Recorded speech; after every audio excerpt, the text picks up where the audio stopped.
Sarah Martinez never thought her worst day would become her greatest blessing.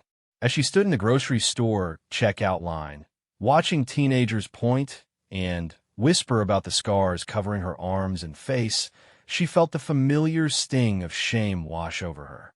The burn marks from a house fire that claimed her parents 3 years ago had become her identity in this small town. She was no longer Sarah the honor student, Sarah the volunteer at the animal shelter, or Sarah the girl with dreams of becoming a teacher. She was simply the burned girl, a walking reminder of tragedy that made people uncomfortable. But on this ordinary Tuesday afternoon, as cruel laughter echoed behind her and phone cameras secretly recorded her pain, three strangers in military uniforms would witness something that would change not just Sarah's life, but the entire community's understanding of what true strength looks like. Sometimes the people who save us come in the most unexpected forms, and sometimes the scars we try to hide become the very thing that connects us to our purpose. What happened next would transform a moment of public humiliation into a story of healing, friendship, and the incredible power of human connection. This is the true story of how three Navy SEALs turned a small town's cruelty into a movement of compassion, and how one young woman's scars became symbols of survival instead of shame. Sarah Martinez had been beautiful once. In the before times, as she called them in her mind, she had long dark hair that caught the sunlight and smooth olive skin that her grandmother said came from their Mexican heritage.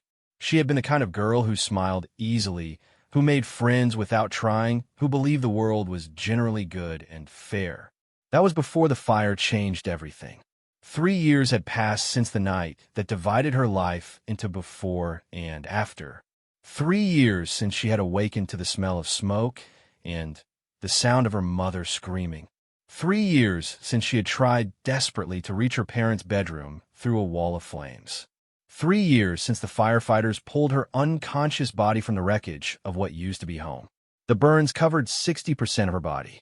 The doctors called her survival miraculous, but Sarah often wondered if miracle was the right word for waking up to a life where mirrors became enemies and strangers stared with a mixture of pity and revulsion. The scars started at her left temple, creating a web of raised, discolored skin that pulled at her eye and gave her face an asymmetrical appearance. They continued down her neck and across her chest, covering both arms completely from shoulder to wrist.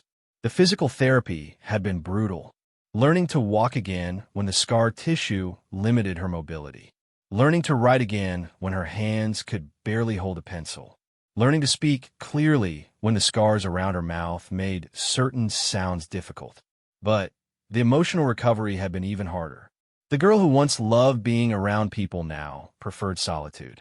The student who had never missed a day of school now fought anxiety attacks whenever she had to leave the house. Sarah lived with her Aunt Maria now, in a small rental house on the outskirts of Millbrook, a town of 8,000 people where everyone knew everyone's business.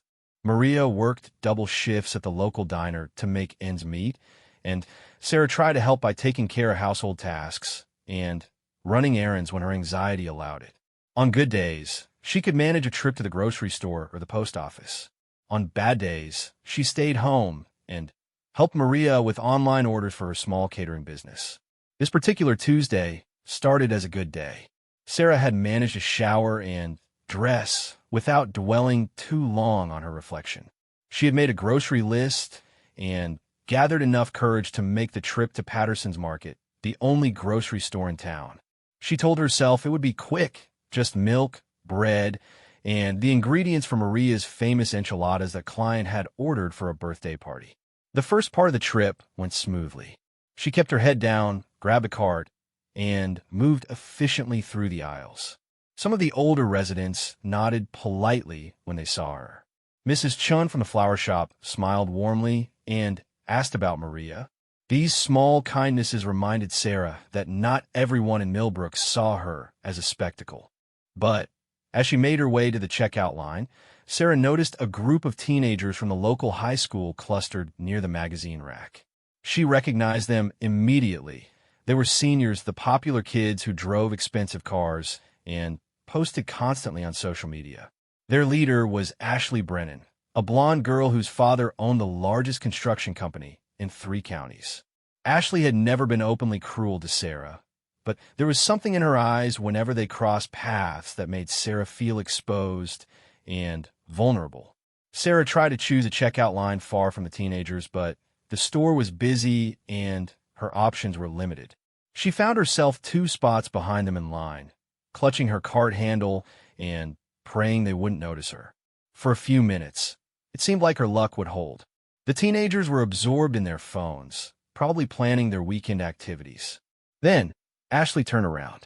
Sarah saw the moment of recognition flash across Ashley's face, followed immediately by that look she had learned to dread, part fascination, part disgust, part cruel amusement. Ashley whispered something to her friends, and, one by one, they turned to stare. "Oh my God," Sarah heard one of them whisper. "Is that really what she looks like now?" Sarah's cheeks burned with humiliation, but she forced herself to stand still. She had learned that reacting only made things worse. If she ignored them, they would usually get bored and move on. But Ashley wasn't ready to move on. "Hey," she said loudly enough for several other customers to hear. "Aren't you that girl? The one from the fire?" Sarah kept her eyes fixed on the magazines in the checkout stand, pretending she hadn't heard. Her heart was pounding so hard she was sure everyone could hear it. "I'm talking to you," Ashley pressed. "You know, you really should think about makeup or something. Like, there are products now that can cover up situations like yours." The word situations hit Sarah like a physical blow. She could feel the stares of other customers now, some sympathetic, others curious. The checkout clerk, a young man she didn't recognize, was watching with wide eyes. "Ashley, maybe we should just dash," one of her friends started to say. "No, I'm serious," Ashley interrupted. "I saw this YouTube tutorial about covering scars and stuff. It's like really life-changing. You could look almost normal." Almost normal. The words echoed in Sarah's mind as she finally looked up, meeting Ashley's gaze directly. She saw no malice there, which somehow made it worse.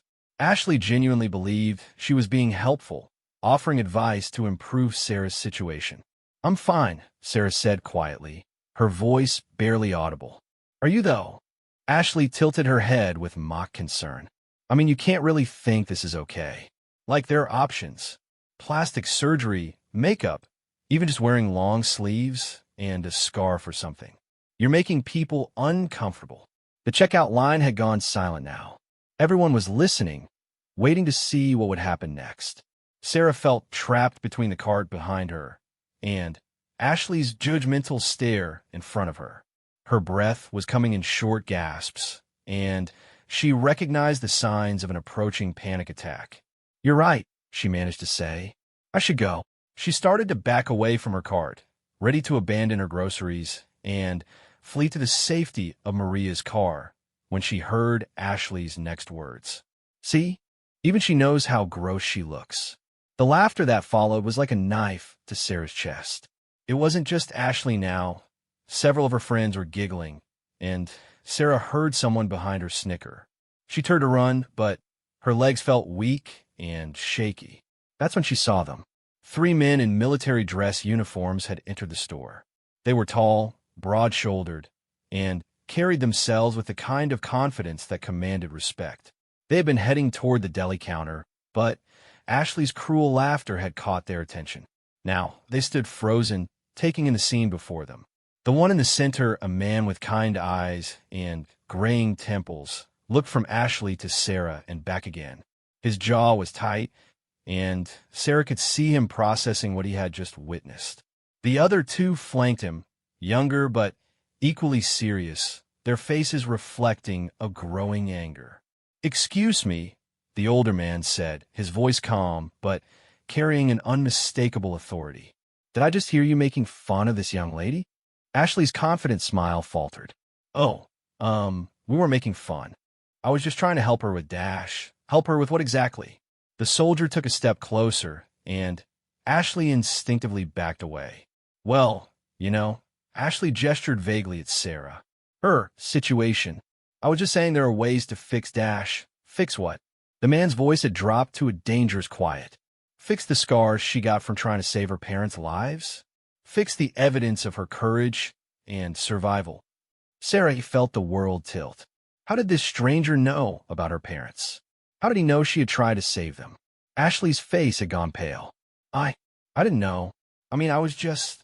You were just being cruel to someone who has shown more bravery in one night than you'll probably show in your entire life, one of the younger soldiers said. His name tag read Rodriguez, and his eyes were blazing with anger. The third soldier, whose name tag said Thompson, addressed the gathering crowd. This young woman is a hero, he said clearly. She ran into a burning building to try to save her family. Those scars aren't something to be ashamed of. They're badges of honor. Sarah felt tears streaming down her face, but for the first time in 3 years, they weren't tears of shame.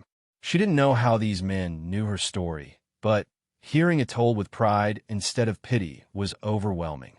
The older soldier, his name tag read Sergeant Major Williams, turned to Sarah with gentle eyes. You have nothing to apologize for, miss.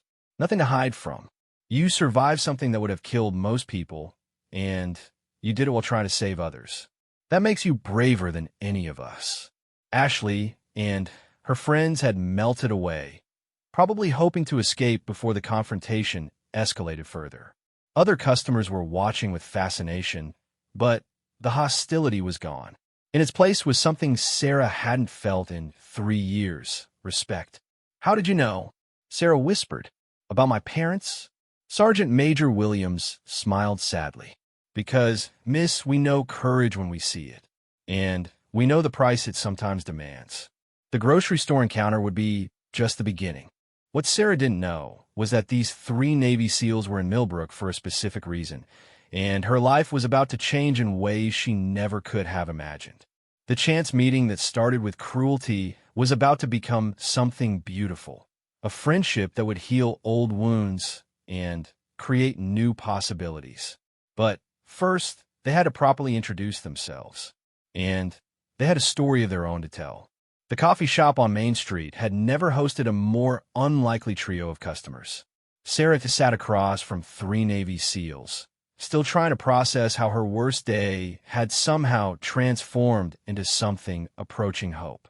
Sergeant Major Williams had insisted on treating her to coffee and a slice of pie after the grocery store incident, saying they had time to kill before their evening appointment. We should probably explain why we're in Millbrook, Williams said, wrapping his large hand around a coffee mug that looked delicate in his grip, and why we recognize your situation immediately. Sarah studied their faces more carefully now that they were seated in better light. All 3 men bore their own marks of service. Rodriguez had a scar along his jawline that looked like it came from shrapnel.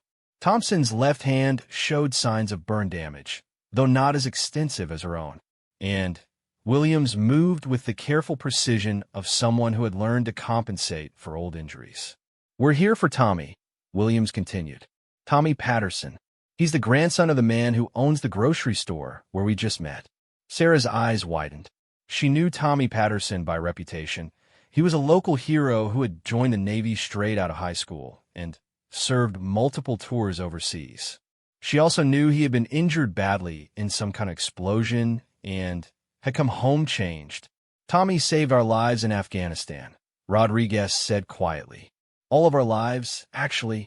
There were 12 of us on that mission, and when the IED went off, Tommy was the one who got us all out.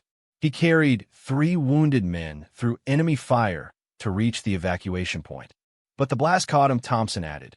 Burns, shrapnel wounds, traumatic brain injury. He spent 2 years in military hospitals getting put back together. Williams leaned forward. Tommy came home 6 months ago. His grandfather asked us to visit because Tommy's been struggling. He won't leave the house, won't see his old friends. The injuries changed him physically, and he's convinced that no one can handle looking at him. Sarah felt a chill of recognition. He thinks he's become a monster. Exactly, Williams said. His grandfather is desperate. Tommy was always the golden boy in this town, star athlete, honor student, the kid everyone looked up to. Now he hides in his room and won't even come downstairs when visitors arrive. Rodriguez shook his head. The thing is, Tommy doesn't look that bad. I mean, he's got scars, and he walks with a limp, but he's nowhere near as damaged as he thinks he is. It's all in his head now. That's why we came, Thompson explained. To show him that his brothers in arms don't see him as damaged goods. To remind him that he's still the same brave man who saved our lives. Sarah sipped her coffee, thinking about the parallels between her story and Tommy's. But he won't see you. He saw us through his bedroom window and told his grandfather to send us away, Williams said with frustration. Said he didn't want us to see what the war had done to him. We've been in town for 2 days, staying at the motel, trying to figure out how to reach him. The crazy thing is, Rodriguez said, Tommy's scars are mostly hidden by clothing. His face has some minor damage around his left eye, and his hands are scarred, but honestly, he looks pretty normal. Nothing like... He stopped abruptly, realizing what he was about to say. Nothing like me, Sarah finished for him. That's not what I meant, Rodriguez said quickly. Yes, it is, Sarah said without bitterness. And you're right. My scars are much more visible than his probably are. But that doesn't make his pain any less real. Williams studied her with new interest. You understand what he's going through. I understand thinking that you've become something other people can't stand to look at, Sarah said. I understand believing that the person you used to be is gone forever, and that what's left isn't worth knowing. The 3 men exchanged glances. Sarah could practically see them having a silent conversation. Sarah, Williams said carefully, would you consider meeting Tommy? Talking to him about how you've learned to cope. Sarah almost laughed. Cope? Did you see what happened in the grocery store? I ran away from a group of teenagers. I don't think I'm the best example of successful coping. But you didn't run, Thompson pointed out. You stood your ground until we showed up. And, more importantly, you survived something that would have broken most people. You're still here, still trying to live your life. Tommy needs to see that survival is possible, Rodriguez added. He needs to see someone who has faced worse odds and found a way to keep going. Sarah shook her head. I don't know. I'm not a counselor or a therapist. I'm just a girl who got burned trying to save her parents and failed at even that. Stop, Williams said firmly. You didn't fail. The fire was too big, the smoke too thick, the heat too intense. You couldn't have saved them, but you tried anyway. That's not failure. That's heroism. Tears welled up in Sarah's eyes again. She had never heard anyone describe her actions that night as heroic. The investigators had called her lucky to survive. The doctors had called her recovery remarkable. But no one had ever called her brave for running toward the flames when everyone else would have run away. Tommy needs to hear that perspective, Thompson said gently. He needs to understand that his injuries don't define his worth as a person. Sarah considered their request. Meeting Tommy felt scary and overwhelming, but maybe they were right. Maybe someone who had walked a similar path could help him see that the path didn't have to end in isolation and self-hatred. What if he won't see me either? She asked. Then, we'll have tried, Williams said. But I have a feeling that when Tommy looks at you, he'll see someone who understands a struggle in a way that we can't. Sometimes the best medicine comes from someone who survived the same illness.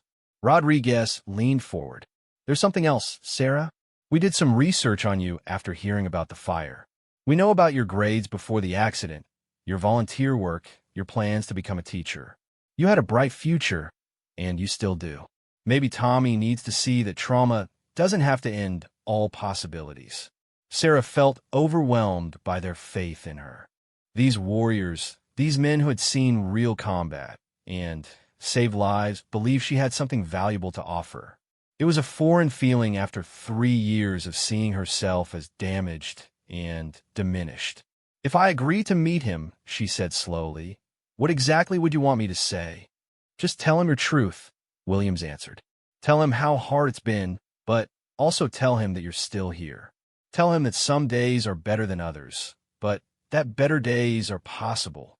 Thompson nodded, and maybe help him understand that his scars don't make him less worthy of love or friendship. That's something we can tell him until we're blue in the face, but hearing it from someone who knows firsthand might actually sink in. Sarah thought about the conversation that had just taken place in the grocery store. For the first time in 3 years, someone had defended her. Someone had called her brave instead of tragic. Someone had reframed her scars as badges of honor instead of marks of shame. Maybe she could help Tommy find that same perspective. Okay, she said quietly. I'll try to meet him. But I can't promise I'll know what to say. You'll know, William said with confidence. Trust me, when you see someone drowning in the same ocean where you learned to swim, the words will come. Rodriguez checked his watch. Tommy's grandfather is expecting us for dinner at 6. He's been trying to get Tommy to come downstairs for meals, but so far no luck. Maybe if we bring a surprise guest. Won't that just make him angry? Sarah asked. If he's not ready to see people. Sometimes you have to force people to take the first step, Thompson said. Tommy's been hiding for 6 months. His grandfather is worried he'll never come out of that room. William stood up and left money on the table for their coffee. Sarah, you just showed more courage in that grocery store than most people show in a lifetime. You faced down public humiliation and didn't let it destroy you. That's exactly the kind of strength Tommy needs to see. As they walked toward William's rental car, Sarah felt a mixture of nervousness and anticipation. She was about to meet someone whose pain mirrored her own, someone who might understand the daily struggle of living in a body that felt foreign and frightening. Maybe together they could find a way forward that neither of them could discover alone. The Patterson house sat on a tree-lined street near the center of town. It was a large, well-maintained Victorian with a wraparound porch and flower boxes that spoke of a family that took pride in their home. An older man with silver hair and kind eyes was waiting on the front steps when they arrived. Mr. Patterson, Williams said as they approached. We'd like you to meet someone special. This is Sarah Martinez. The older man's face lit up with recognition and sympathy. Sarah, honey, I've heard about what you've been through. I'm so sorry for your loss. Sarah nodded, touched by his genuine warmth. Thank you, Mr. Patterson. I'm sorry about Tommy's injuries. That boy, Mr. Patterson shook his head. He's convinced himself that he's become some kind of monster. Won't even look in a mirror anymore. I keep telling him that he's still my grandson, still the same wonderful young man who used to help me stock shelves and make deliveries, but he won't listen. Williams looked up at the second-story windows. Is he up there now? Hasn't left his room except to use the bathroom in 3 days, Mr. Patterson said sadly. I leave food outside his door, and he waits until I'm going to take it. I'm running out of ideas. Sarah felt her heart ache for this family. She understood Tommy's isolation, his fear of being seen and judged. She also understood Mr. Patterson's helplessness in the face of his grandson's pain. Can I try talking to him? She asked quietly. Mr. Patterson looked at her with surprise and hope. You do that? I'd like to try, Sarah said. Sometimes it helps to know you're not alone in feeling the way you do. As they walked toward the front door, Sarah caught a glimpse of movement in an upstairs window. Someone had been watching them arrive. Tommy Patterson was about to meet someone who understood his journey from the inside out, and both of their lives were about to change in ways they couldn't yet imagine. The hallway outside Tommy Patterson's bedroom felt like a battlefield. Sarah stood with her hand raised to knock, aware that behind the door was someone whose pain mirrored her own. The three seals waited downstairs with Mr. Patterson, giving her space to make this connection on her own terms. Tommy, she called softly through the door. My name is Sarah Martinez. I was hoping I could talk with you. Silence. I know you don't want to see anyone right now, she continued. I understand that feeling completely. There are days when I don't want to leave my room either, when the thought of facing the world feels impossible. She heard movement inside the room, the creak of floorboards. He was listening. Your friends downstairs told me what happened to you in Afghanistan, how you saved 12 lives, how you carried wounded men through enemy fire. Sarah leaned against the doorframe. They also told me that you don't want anyone to see you now, that you think the war changed you too much. More silence, but she could sense his presence just on the other side of the door. 3 years ago, I was trapped in a burning house, Sarah said quietly. I tried to save my parents, but I couldn't reach them. The flames were too big, the smoke too thick. I nearly died trying, and when I woke up in the hospital, I looked like something from a horror movie. She heard what sounded like a sharp intake of breath. The burns cover most of my body, she continued. My face, my arms, my chest. For a long time, I thought my life was over. I thought I had become something that no one could love, something that people would always stare at with pity or disgust. Sarah slid down to sit with her back against the door. Today, some teenagers at your grandfather's store made fun of my scars. They laughed at how I look and told me I should try harder to cover up my situation. Your friends heard what happened and defended me. They call me brave for trying to save my parents. The door opened so suddenly that Sarah nearly fell backward. Tommy Patterson stood in the doorway, looking down at her with wide, shocked eyes. He was younger than she had expected, probably only 22 or 23. His grandfather had been right. His scars were much less visible than hers. There was some damage around his left eye and temple, and she could see scarring on his hands, but he was still recognizably handsome. "They made fun of you?" he asked, his voice rough from disuse. Sarah got to her feet, allowing Tommy to see her fully in the hallway light. She watched his face as he took in her appearance, waiting for the familiar look of shock or revulsion. Instead, she saw something different, understanding, and maybe even relief. "They did," she said simply, "but your friends made them stop. They reminded me that my scars tell a story of courage, not shame." Tommy stepped back into his room, but left the door open, an invitation. Sarah followed him inside, noting the drawn curtains and the general air of a space where someone had been hiding from the world. "I look like a freak," Tommy said, gesturing at his scarred face. Sarah almost laughed. "Tommy, if you're a freak, then I'm a monster. Look at me, really look. Do you think I'm hideous?" He studied her face carefully. "No," he said quietly. "You look like someone who's been through something terrible and survived." "That's exactly what you look like too," Sarah said gently. "You look like a man who sacrificed himself to save others and lived to tell about it. That's not freakish, that's heroic." Tommy sat heavily on his bed, running his hands through his hair. "You don't understand. Before the war, I was everything in this town. Star quarterback, valedictorian, the guy everyone expected to come back and run for mayor someday. Now look at me." Sarah sat in the desk chair across from him. "Now look at you. You're a war hero who saved 12 lives. You're a man who faced down enemy fire to protect his brothers. You're someone who chose service over safety." "But I'm broken," Tommy whispered. "So am I," Sarah said matter-of-factly. "I have panic attacks in crowded places. I can't sleep without nightmares about the fire. Some days I can barely leave the house. But I'm still here, and that has to count for something." They sat in comfortable silence for a moment, two wounded souls recognizing each other across the space between them. "How do you do it?" Tommy asked finally. "How do you face people when you know they're staring?" Sarah considered the question carefully.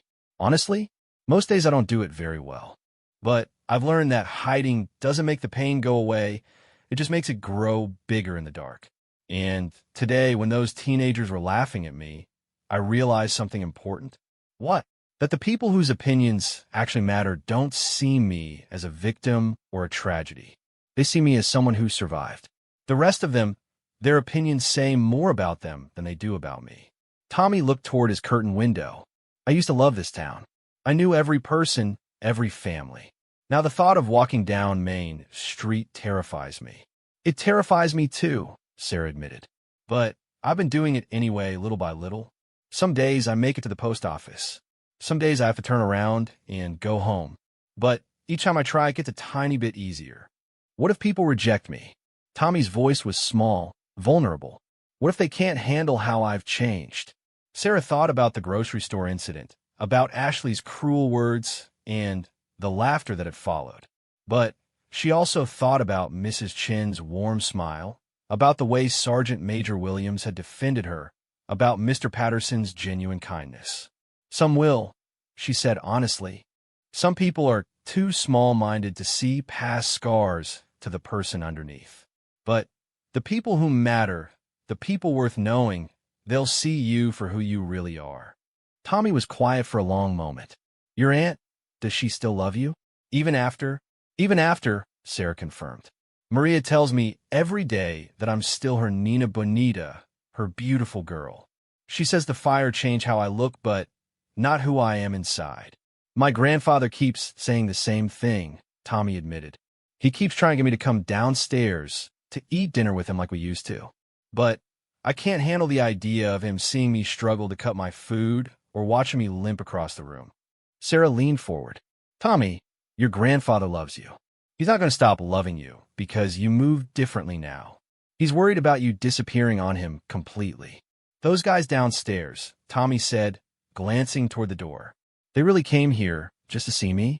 They came here because you saved their lives, and they wanted to make sure you knew that your sacrifice mattered, Sarah said.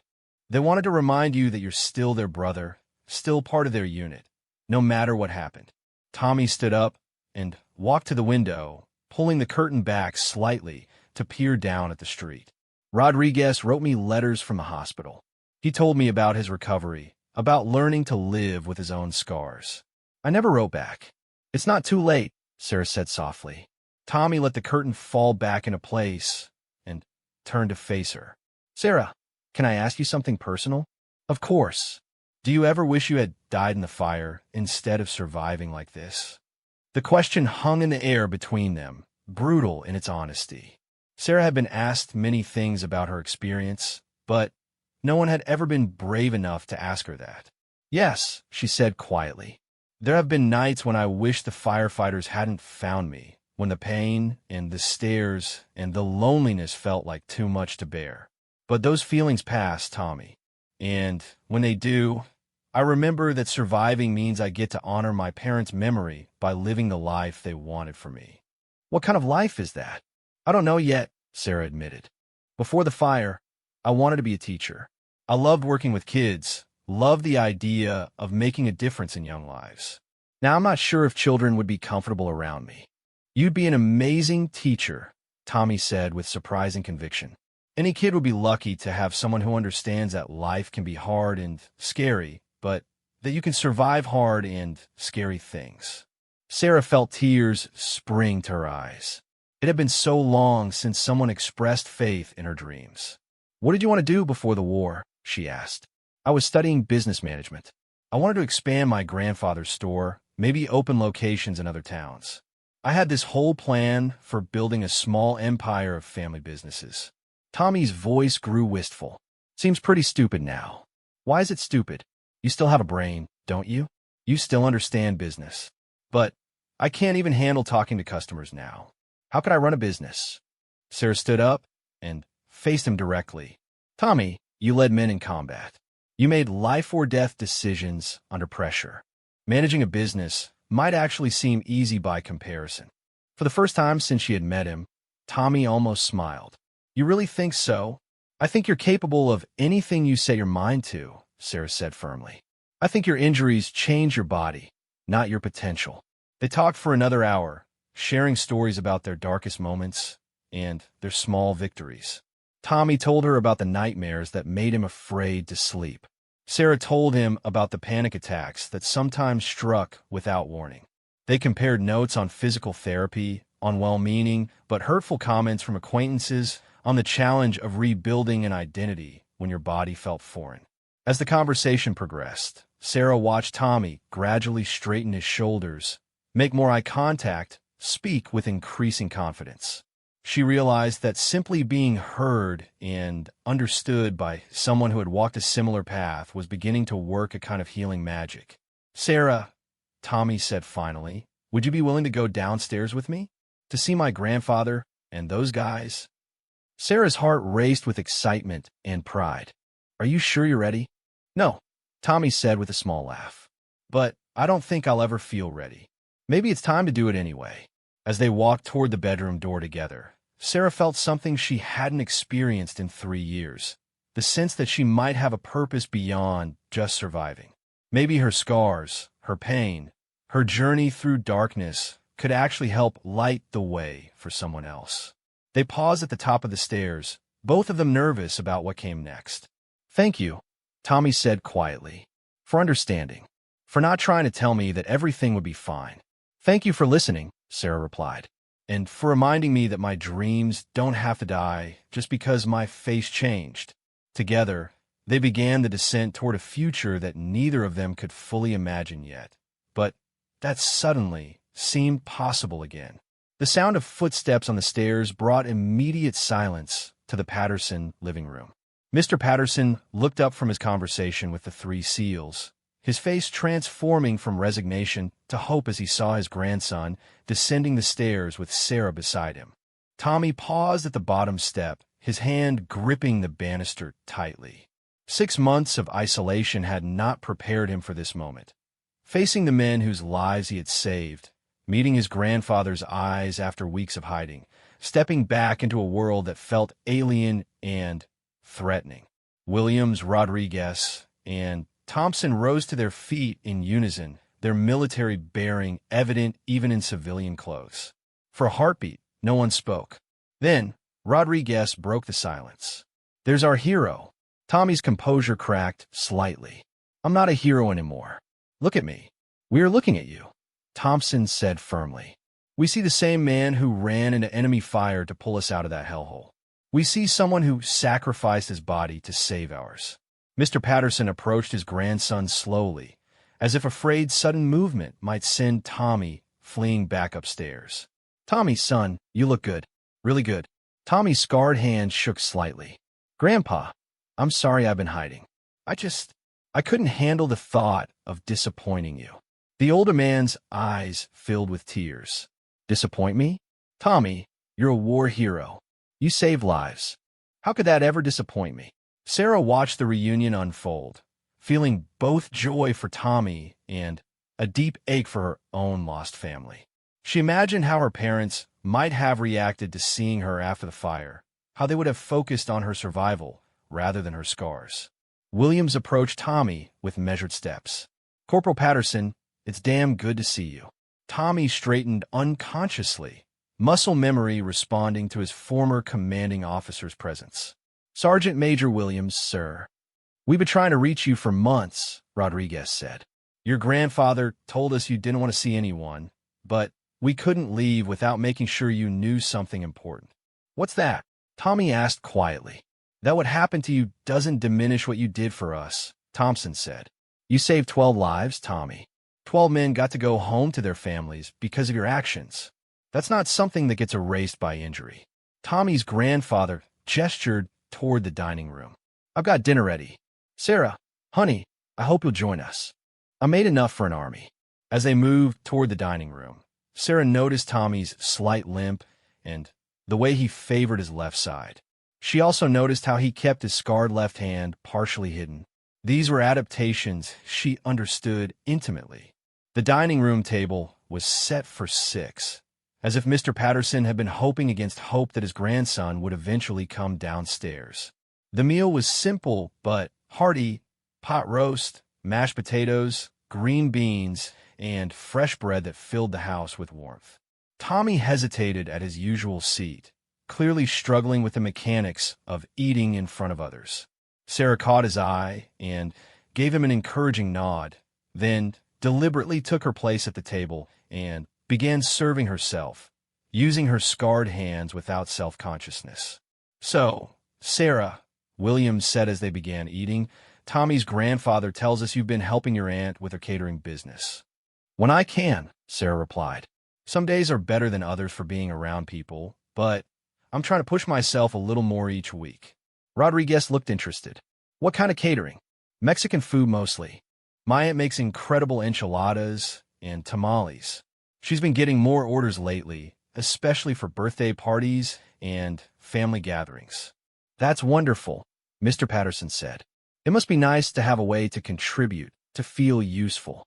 Sarah saw Tommy flinch slightly at the word useful and understood immediately. One of the hardest parts of recovery was feeling like a burden instead of contributor. "Actually," she said carefully, "I've been thinking about expanding what I do to help people." Today, when I met Tommy, I realized that there might be other people in similar situations who could benefit from talking to someone who understands. Thompson paused with his fork halfway to his mouth. "Like a support group?"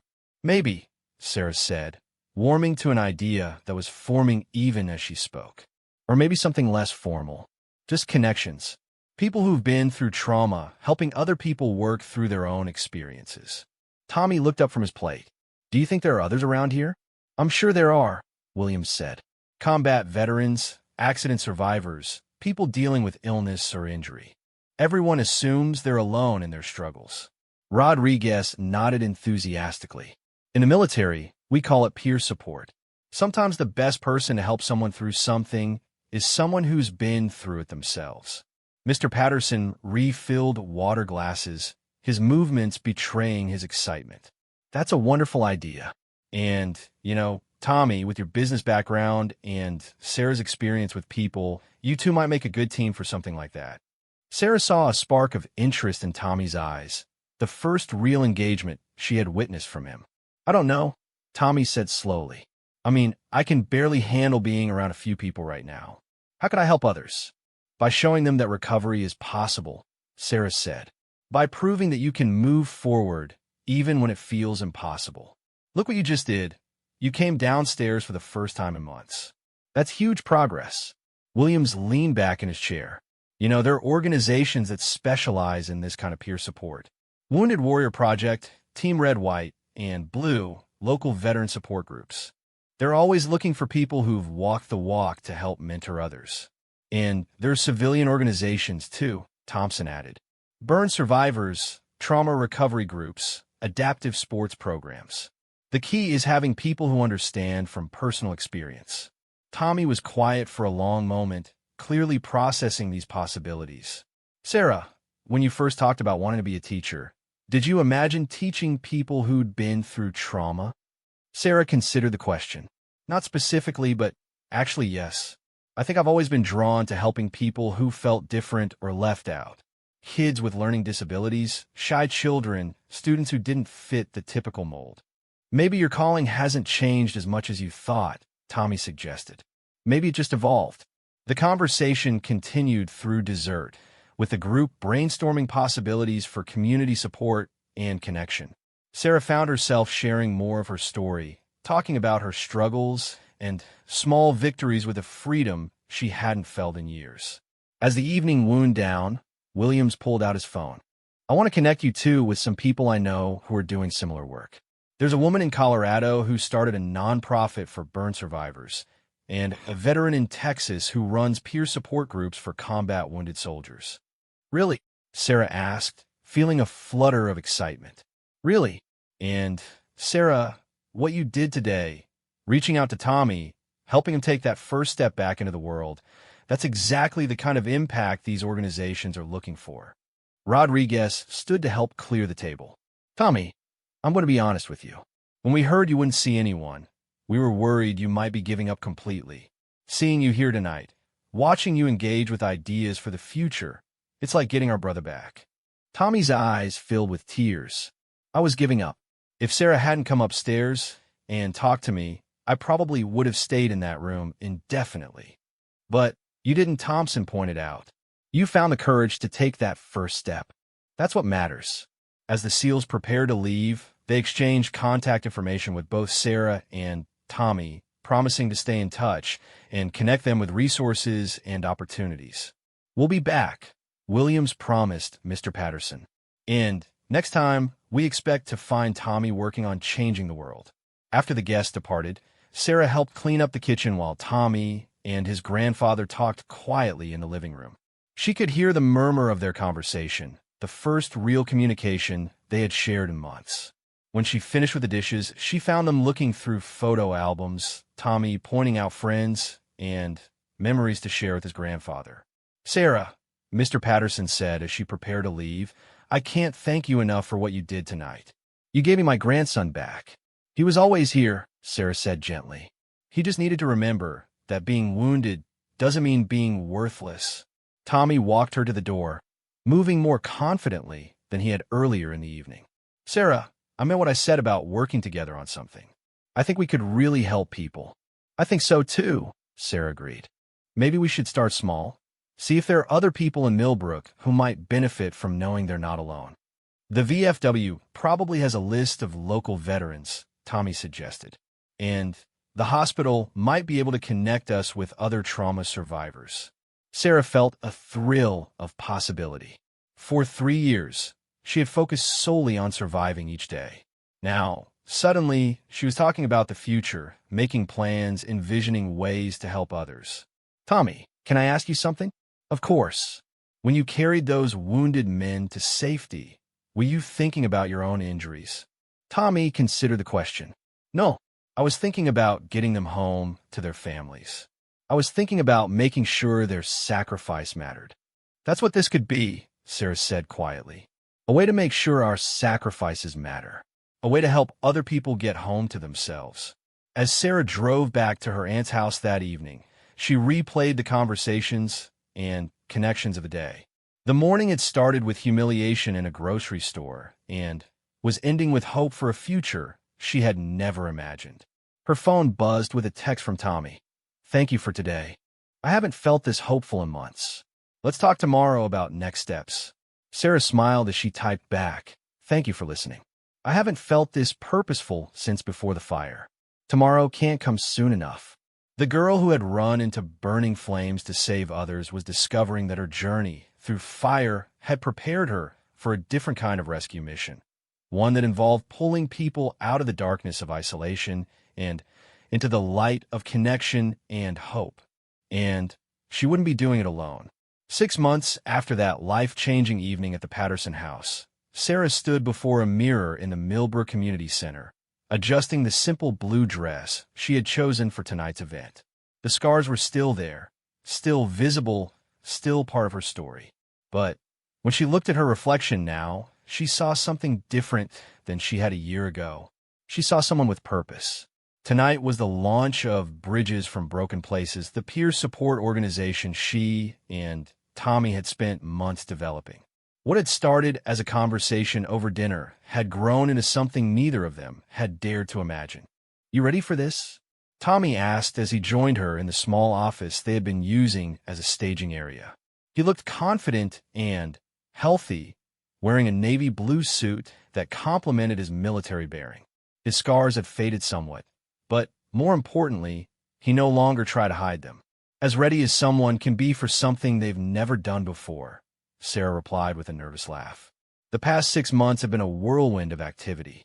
Williams had been true to his word, connecting them with established organizations and experienced mentors.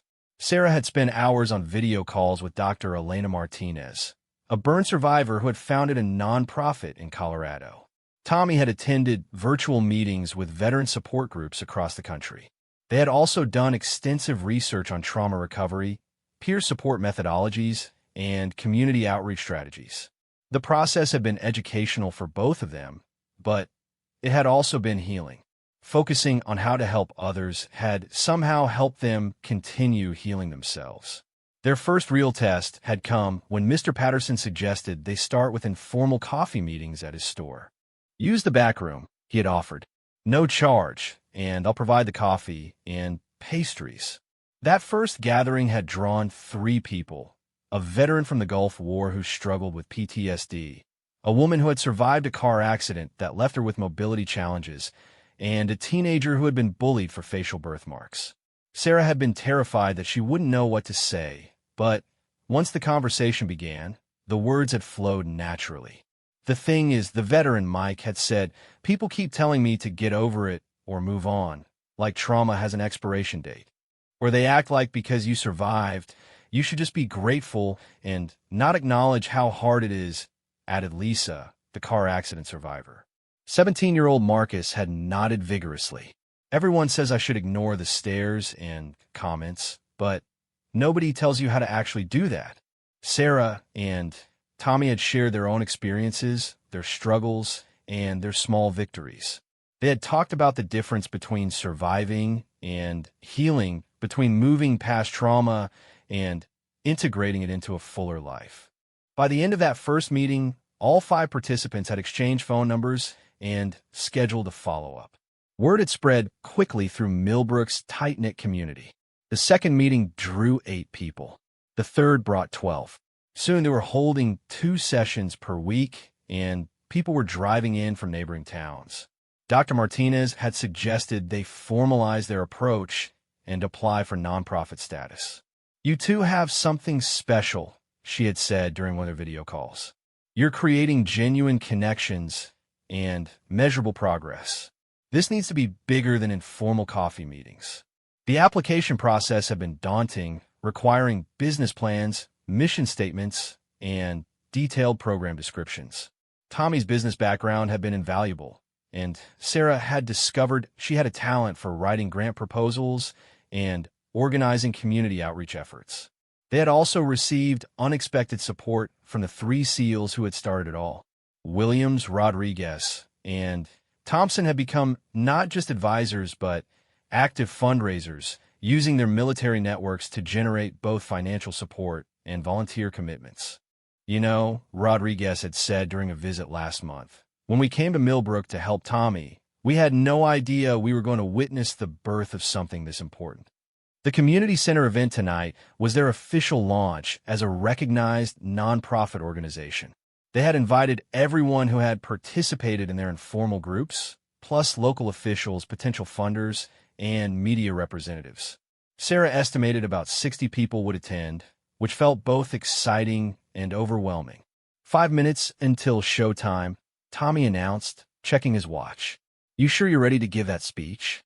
Sarah looked down at her notes, though she had memorized every word. "I keep thinking about that day in the grocery store when I wanted to disappear completely. If someone had told me then that I'd be speaking publicly about my scars in front of 60 people, I would have thought they were crazy.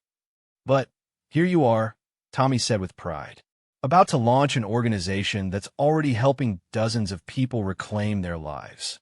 They walked together toward the main hall, where volunteers were making final preparations. Sarah spotted several familiar faces. Mike, the Gulf War veteran, was helping set up chairs. Lisa had brought her teenage daughter to help with registration. Marcus was arranging informational displays about different types of trauma and recovery resources. Mr. Patterson bustled around the refreshment table, clearly in his element. "Sarah, honey, Tommy," he called out, "everything looks perfect. I'm so proud of what you two have accomplished." "We couldn't have done it without your support, Grandpa," Tommy said, giving the older man a hug. Williams, Rodriguez, and Thompson stood near the entrance, greeting arrivals and radiating the kind of calm confidence that made everyone feel welcome. They had driven in from various locations just for tonight's event. "Look at this turnout," Thompson said as Sarah and Tommy approached. "You two have really built something special here." The crowd included not just trauma survivors, but family members, healthcare professionals, educators, and community leaders. Sarah noticed several teenagers in the audience, including some she recognized from the high school. Ashley Brennan was notably absent, but several of her former classmates had come to show support. Mayor Patricia Hendricks approached them with a warm smile. "Sarah, Tommy, congratulations on making this dream a reality. The City Council is thrilled to have an organization like this in our community." As 7 o'clock approached, Tommy took the microphone to welcome everyone and introduce the evening's program. Sarah watched him speak with confidence and authority, marveling at the transformation from the scared, isolated young man she had first met. "6 months ago," Tommy said to the gathered crowd, "I was hiding in my bedroom, convinced that my injuries had made me useless to the world. Then, I met someone who helped me understand that our wounds don't define our worth. They define our capacity for compassion." He gestured towards Sarah.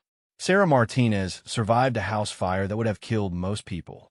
She lost her parents and sustained injuries that changed her life forever. But instead of letting tragedy be the end of her story, she chose to use her experience to help others write new chapters in their own stories. The applause was warm and sustained. Sarah felt a flutter of nervousness as Tommy introduced her, but also a deep sense of rightness. This was where she belonged, doing work that mattered with people who understood. She approached the microphone and looked out at the audience, seeing faces that represented every type of struggle and resilience. When she began to speak, her voice was clear and strong. 3 years ago, I believe that the fire that burned my body had also destroyed my future, Sarah began. I thought my scars meant I could never be a teacher, never help children, never contribute anything meaningful to the world. She paused, making eye contact with individuals throughout the room. I was wrong about almost everything. My scars didn't disqualify me from helping others. They qualified me in ways I never could have imagined. The fire didn't destroy my future, it revealed it. Sarah went on to share statistics about trauma prevalence, the importance of peer support, and the proven effectiveness of programs like the one they were launching. But, more importantly, she shared stories of people who had found hope through connection, who had discovered strength through vulnerability, who had learned to see their scars as proof of survival rather than evidence of damage. Marcus, who's here tonight, told me last week that our group helped him understand something important, Sarah said, nodding toward the teenager. He said he realized that the people who make fun of his appearance are revealing their own insecurity and cruelty, not exposing any flaw in him. She saw Marcus straighten with pride as the audience applauded.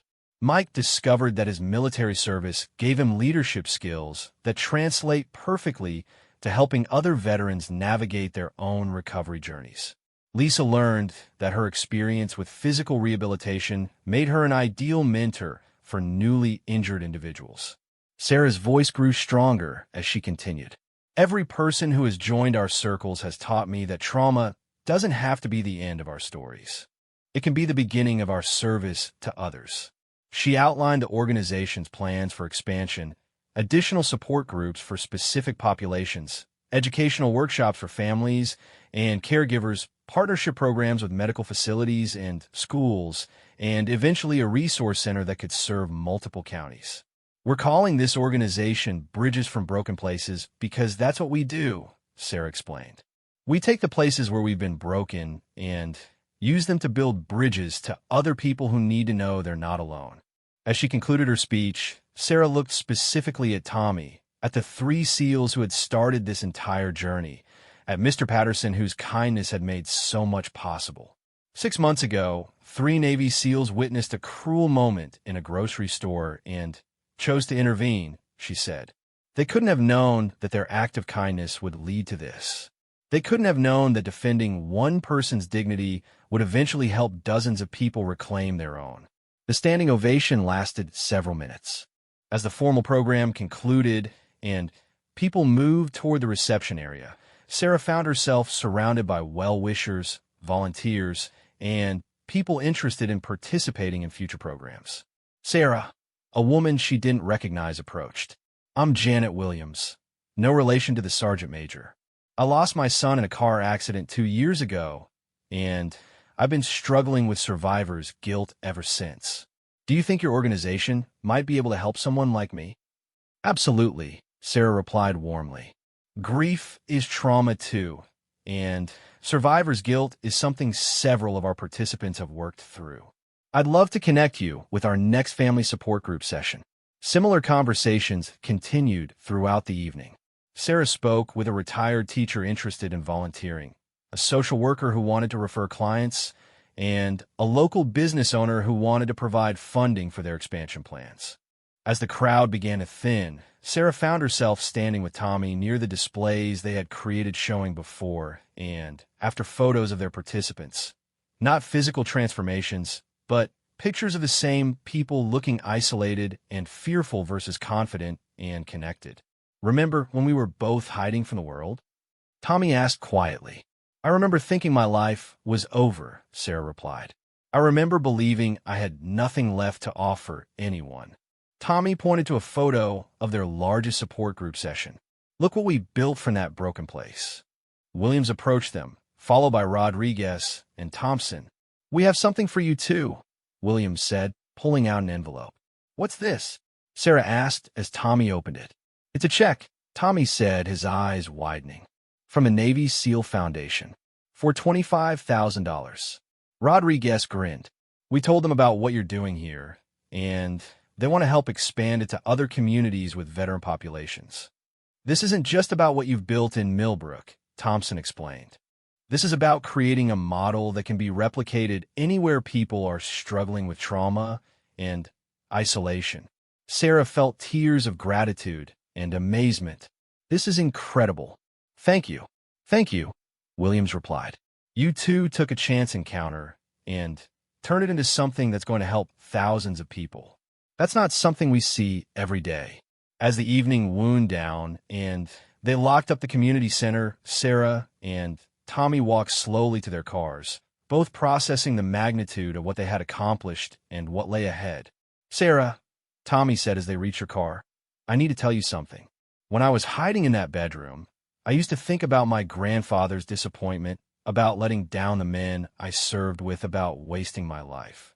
But I never imagined that my injuries could actually become useful, that they could help me connect with people in a way I never could before." "I know exactly what you mean," Sarah replied. "I spent 3 years seeing my scars as evidence of failure. Now I see them as credentials for the work we do."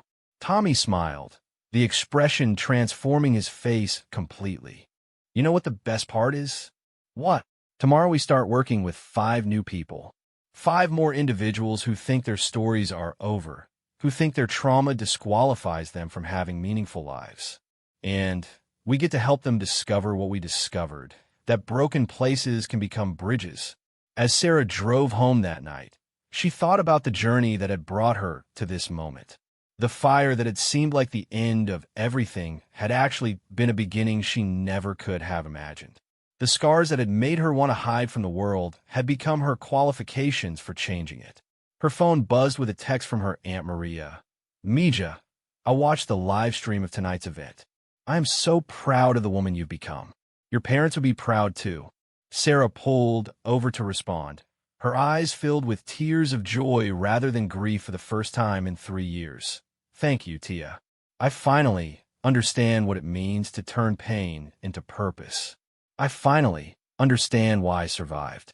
The girl who had once run into flames to save others had learned to transform those flames into light for people finding their way out of darkness. And this was only the beginning.